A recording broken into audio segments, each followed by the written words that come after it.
Do you agree? So, the judge did look at the evidence. I said, look, I'm not paying your licence under Section 15, Article 3 of the Terrorism Act. And they went through the procedure. I got the court summons, went to court. They asked me if I was guilty. I said, no, I'm not guilty of having an appropriate licence, because the licence isn't appropriate, because I'll be funding terrorism, because I know the BBC has covered up the true events of the day. And eventually we arrive here today, and the result has been, I have to say, a fair judge in my opinion, that I have not been convicted. I have no fine. Court costs £200, which you guys have very generously donated to, and I have to behave myself and get a TV licence, of course, which I'll be running down the post office tomorrow to buy. But hopefully we've set a little precedent here where we might encourage people to go and do the same thing, and go to their police, tell them about today, give them the evidence. West Sussex Police have said they're investigating it, which they're obliged to do, because the BBC had prior knowledge of a terrorist event, which under, I think it's Section 38 of the Terrorism Act, they should have reported, which they didn't.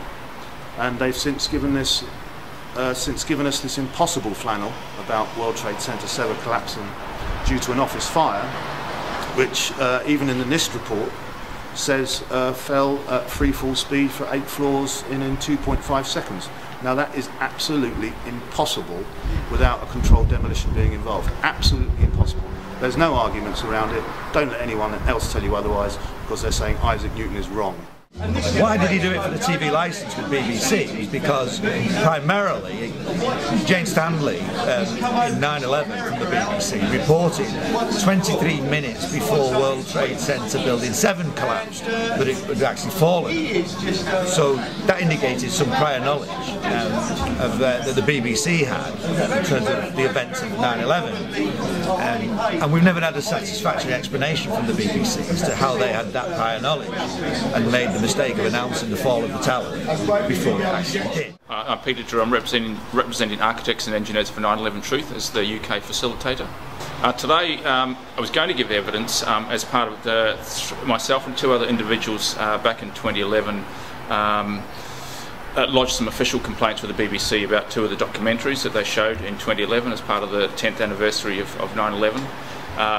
And the BBC, as Ian Henshaw has just described, they have very strict requirements through their Royal Charter and their agreement and their editorial guidelines, where they have to present information that is impartial and accurate, and they are required to correct any mistakes that they make.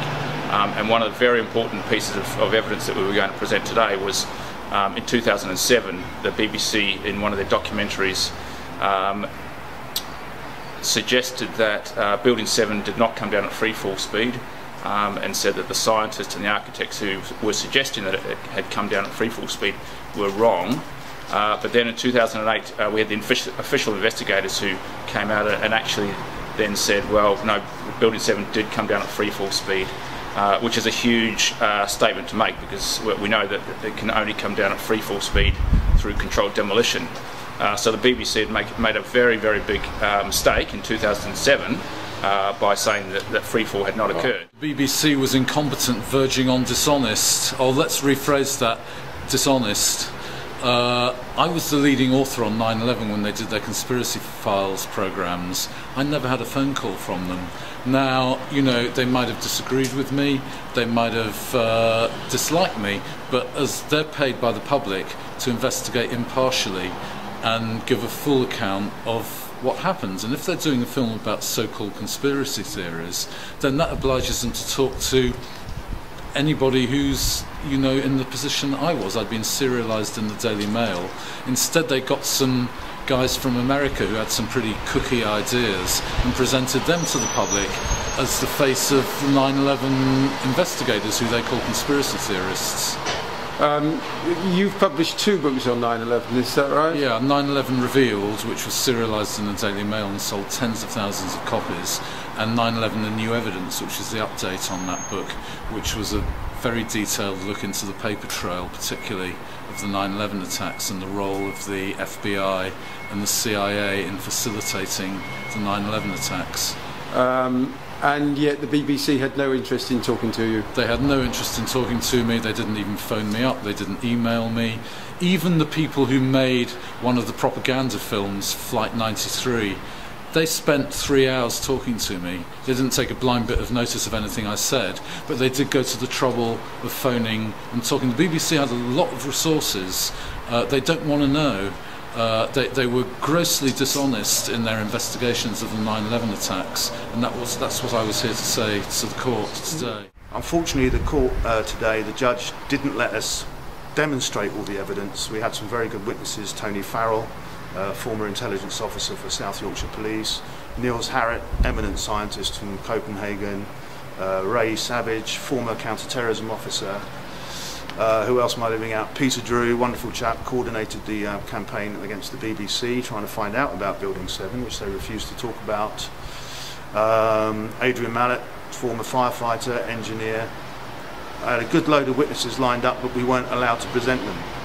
That said, the judge has seen the evidence. He said he's seen the evidence, so we now know that for a fact that one judge in this country is very aware of what happened on 9/11, and I have no conviction. Do you have the judge's name, please? Judge Stephen Nichols, I believe. Oh. Do you know him? Oh, yes. Yes. No, a nice chap, it has to be said. It has to be said. Yes. And towards the end of the case, for anyone who wasn't in the room, I did kick off a little bit because, I mean, it does come down to a question of morality. Do you keep funding these bloody paedophile rings at the BBC? I know this is it's sub judice, but I think it's been fairly well established that what's going on. And do we fund an organisation that tells us the impossible, that Building 7 fell because of an office fire? It's utter crap, and we should stop paying them. Go to your police station, go to your lawyer, wherever you have to go. I wouldn't bother petitioning your MPs, they're a complete shower of shit in my opinion. But go to the police, tell them. Sussex Police has said it's with divisional intelligence. We'll get it to other divisional intelligences as well, wherever you live. Get them there and do your best, you know, because it's not an imprisonable offence, TV licensing. And I got the lowest possible punishment today. I didn't get convicted. The judge took the stuff seriously, and so he should, because you can't get any more serious than Isaac Newton.